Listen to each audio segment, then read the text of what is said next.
Welcome back to ISE 2024 over in Barcelona. And I've been joined by Jane Hammersley of Blue Touch Paper. We were just saying, Jane, we actually last spoke in detail back in 2016 about the work environment and how technology is developing in the work environment. What is the future? We can see there are so many empty office spaces, entire empty floors, even empty buildings now. How do we use that technology? How do we use those trends to entice people back into the building and indeed entice those people who are still going to work from home and using the technology to bring it all back together? Property owners, property developers must be really worried right now. Everybody's trying to figure it out. What we do know is mandates don't work. I think there's quite a few large organisations that have tried mandating return, but we're now going to try the magnet to help people come back to the office of their own accord. Why do I want to go back into an office where it maybe take me an hour to get there? So that whole magnet not mandate, I think, is top of everybody's agenda. There was a recent report in the US about the $1 trillion return to office problem. There's $1 trillion worth of office space lying empty. So how do we encourage people? And it's actually not about the technology. It's actually about the people coming and having a work environment that is fulfilling, is collaborative, and it's productive, and it's as efficient as it was at home. So yes, the technology is a part of it. And I do think walking around the show at ISE, what I'm really excited about is the energy that I'm feeling about, let's not talk about products or technology, feeds and speeds. Let's actually talk about what it means to the person, what they're going to get from being back in the office. And hopefully, back in those days when we were last talking, I was also talking about ghost meetings. So meetings that were scheduled, and there was so much pressure on meeting spaces that if people didn't turn up, it was a real problem. It's called a ghost meeting. Now we've got ghost offices. A phrase I'm hearing used in an entirely different way from the AV industry. We talk about UX, user experience, all of the time. Now we're applying it to buildings and workspaces, and it is about the user experience. It isn't just about four square walls, a desk and a computer anymore. Yes, you're absolutely right. And the great thing is, UX can mean a lot of things to a lot of different people. So you've really got to ask the detailed question, which is, okay, what does it mean to you? What do you want your employees to feel? What's that connection? If they don't have a connection with the work environment, then the UX is not there, clearly not there. What is the connection? What are you going to do when you come in? Because you've got to do something that's productive. I actually want to collaborate with my colleagues. Are your colleagues actually going to be in when you're in? So here's the questions that we're asking, and then we can help with the technology to solve those questions. We can help with scheduling, so you know when your colleagues are going to be in, with maybe the hot desking facilities to ensure that you're in the right place at the right time, you've got the right facilities, the meeting spaces to do that. And then if you're actually remote, because remember, we're not always in the office, make sure you think about the meeting space as an in-room, but also a hybrid environment. So the technology's got to be great in-room, but it's also the audio's got to be great. Maybe some intelligent cameras, maybe some intelligent speaker tracking. Well, I mean, kind of gets us onto AI when you start talking about intelligence in the workplace as well, doesn't it? So, of course, we're all talking AI over the show.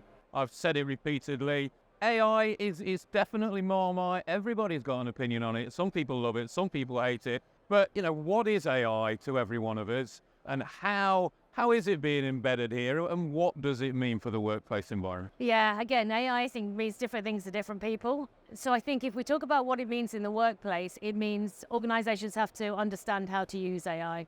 Is it embedded in the technology? Is it embedded in the cloud infrastructure? Is it going to help the back office, or is it going to help us as actually people interact? The one thing I hear a lot is the Microsoft Copilot. Often the next phrase people talk about is $40 per person per month. And that is quite a frightening thing for people to be actually then paying a subscription model for something that may or may not help them. But if you turn that around and think about, as you quite rightly said, well, actually what's it going to give us? Where I look at is in the meeting space. Let's take that as an example. In the meeting space, Copilot will be able to identify who's talking with intelligent speaker recognition, identify the people through facial recognition. Not a scary thing, because what it does is if you take an action, Copilot will know it's your action, detail the action, and then record it into the minutes. Maybe I wasn't in the meeting, but I got some actions. Copilot will then send me a summary of the meetings with my actions. I can then search on that transcription and find out bits. I might be more interested in what you had to say about another subject. It will then give me that summary in a 2-minute précis. So then I've saved 2 hours of my day. So that's one example of efficiency. And I think it's important when you describe that, I think because the growth and the speed that AI is coming along, I think every one of us is having some AI experience wow moment.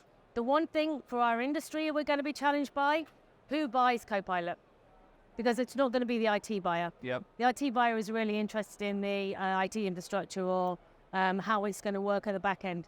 Who's going to buy Copilot? And that's where our industry, I think, has really got to ask itself that question. If you think about what you said about that efficiency for people, it's probably more the HR manager who is going to be interested in that people efficiency. Where are they going to recruit? What is their organization structure going to look like? And how is AI going to really enhance that? I think there are some organizational decisions that have to be made on how you use AI. AI is not cheating because your competition are using it. So actually what AI is, if you don't use it, is you're giving your competitors an advantage. We're right at the beginning of AI. Again, we talk about a lot of technology that's AI ready, and it is AI ready.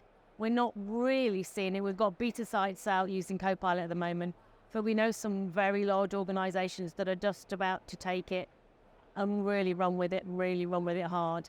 And that's when we'll really start seeing those efficiencies come through.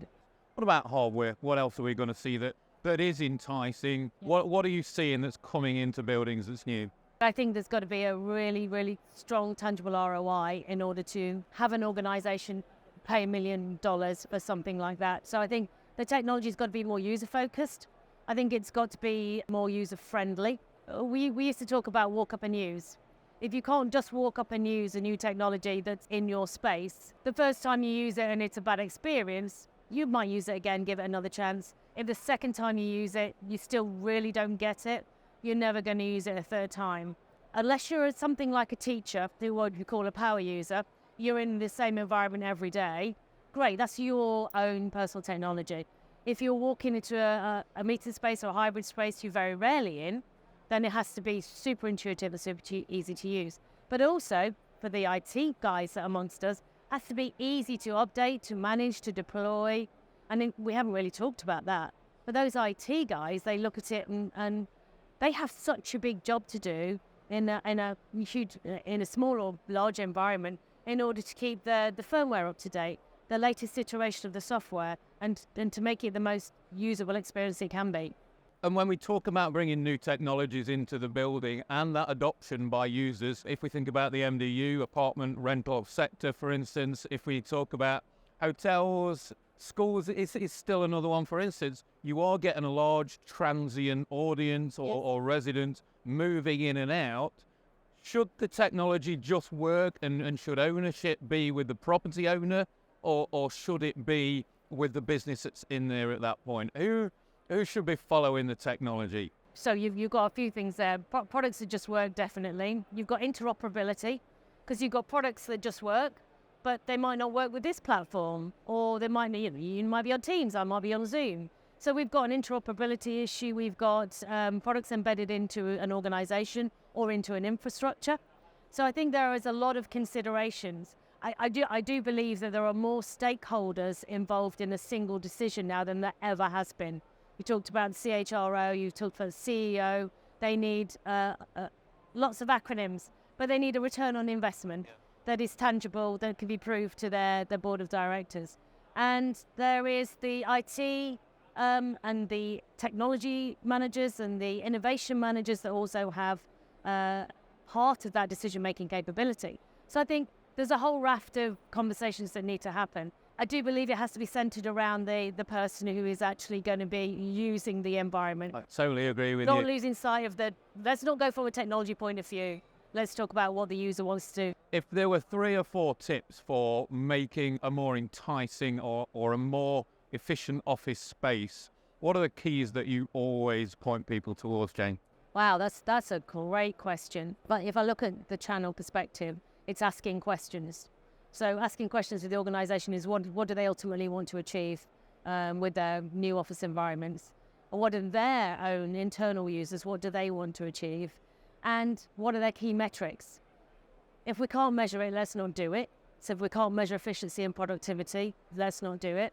We have more people who are more connected. They're making emotional connections, personal connections by being back in the workplace. Again, let's not do it. Let's not do it because technology can do it. Let's do it because it's going to be a great outcome. And finally, what is the future of the office environment? Is it still in the city centre or is it moving out? Wow, that is another great question. I do believe it is in city centre. I also believe that hybrid work is now not hybrid work, it's work.